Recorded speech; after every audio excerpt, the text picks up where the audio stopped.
Bike taxi ವಿಚಾರವಾಗಿ ತಮ್ಮ ಮನವಿಯಲ್ಲಿ ಏನಿತ್ತು, ಏನೆಲ್ಲ ಉಲ್ಲೇಖಗಳನ್ನು ಮಾಡಿದ್ದೀರಿ ಅಂತ?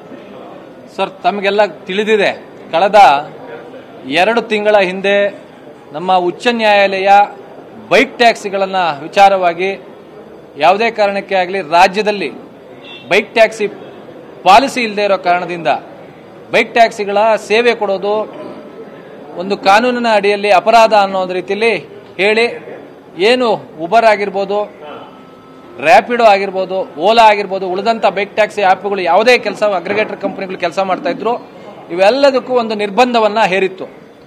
ದುರಾದೃಷ್ಟವಶಾತ್ ನಿನ್ನೆ ಒಂದು ವಿಚಾರಣೆಯಲ್ಲಿ, ಡಬಲ್ ಬೆಂಚ್ ಮುಂದೆ ಇರ್ತಕ್ಕಂಥ ಒಂದು ವಿಚಾರಣೆಯಲ್ಲಿ ಮಾನ್ಯ ನ್ಯಾಯಾಧೀಶರು ಒಂದು ವರ್ಡನ್ನು ಯೂಸ್ ಮಾಡಿದ್ರು. ಯಾವುದೇ ಕಾರಣಕ್ಕೆ ಆಗಲಿ ಈ ಬೈಕ್ ಟ್ಯಾಕ್ಸಿಗಳ ವಿರುದ್ಧ ಒಂದು ಆಕ್ಷನ್ ಅನ್ನು ತಗೋಬಾರ್ದು ಅಂತ ಹೇಳ್ಬಿಟ್ಟು. ಆದರೆ ಹಿಂದೆ ಆಗಿರ್ತಕ್ಕಂಥ ಒಂದು WPಯಲ್ಲಿ ಪ್ರಕಾರ ಯಾವುದೇ ರೀತಿಯಾದಂಥ ನಿರ್ಬಂಧವನ್ನಾಗಲಿ ಅಥವಾ ಸ್ಟೇಯನ್ನಾಗಲಿ ಕೊಟ್ಟಿಲ್ಲ. ಆದರೂ ಸಹ ಇವತ್ತು ನಿನ್ನೆ ಮಧ್ಯರಾತ್ರಿಯಿಂದಲೇ ನ್ಯಾಯಾಲಯ ನಮ್ಮ ಪರ ಸ್ಟೇ ಕೊಟ್ಟುಬಿಟ್ಟಿದೆ ಅನ್ನುವಂಥ ರೀತಿಯಲ್ಲಿ ಇವತ್ತು ಓಲಾ ಮತ್ತು ಉಬರ್ ಕಂಪನಿಗಳು, ಈ ರ್ಯಾಪಿಡೋ ಅನ್ನೋ ಕಂಪನಿಗಳು ಇವತ್ತು ಸೇವೆಯನ್ನು ಕೊಡಲಿಕ್ಕೆ ಆರಂಭ ಮಾಡಿದೆ. ಇದರ ವಿರುದ್ಧವಾಗಿ ಇವತ್ತು ಮಾನ್ಯ ಮಂತ್ರಿಗಳಿಗೆ ನಾವು ಮನವಿಯನ್ನು ಸಲ್ಲಿಸಿದ್ದೀವಿ. ಕರ್ನಾಟಕ ರಾಜ್ಯ ಖಾಸಗಿ ಸಾರಿಗೆ ಸಂಘಟನೆಗಳ ವತಿಯಿಂದ ದಯವಿಟ್ಟು ಇದನ್ನ ಕಂಟೆಂಪ್ಟ್ ಆಫ್ ಕೋರ್ಟ್ನ ಇನಿಷಿಯೇಟ್ ಮಾಡಿ ಅಂತ ಹೇಳ್ಬಿಟ್ಟು ಹೇಳಿದ್ದೀವಿ.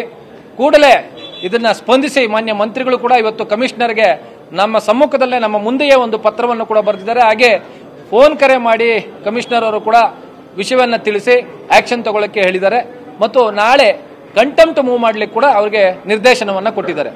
ಹಾಗೆ ಇವತ್ತು ನಾವೆಲ್ಲ ಗಮನಿಸಬೇಕಾದಂಥ ಒಂದು ಅಂಶ ಅಂದರೆ, ರಾಜ್ಯದಲ್ಲಿ ಈ ಅಗ್ರಿಗೇಟರ್ ಕಂಪನಿಗಳಿಗೆ ದೇಶದ ಕಾನೂನಾಗಲಿ ಅಥವಾ ರಾಜ್ಯದ ಕಾನೂನುಗಳಿಗೆ ಯಾವುದೇ ರೀತಿಯಾದಂಥ ಬೆಲೆ ಇಲ್ಲ ಅನ್ನುವಂಥದ್ದು ಇವರ ಒಂದು ಆಕ್ಷನ್ ಇಂದ ಗೊತ್ತಾಗ್ತಾ ಇದೆ, ಇವರ ಒಂದು ಕಾರ್ಯವೈಖರಿಯಿಂದ ಗೊತ್ತಾಗ್ತಾ ಇದೆ.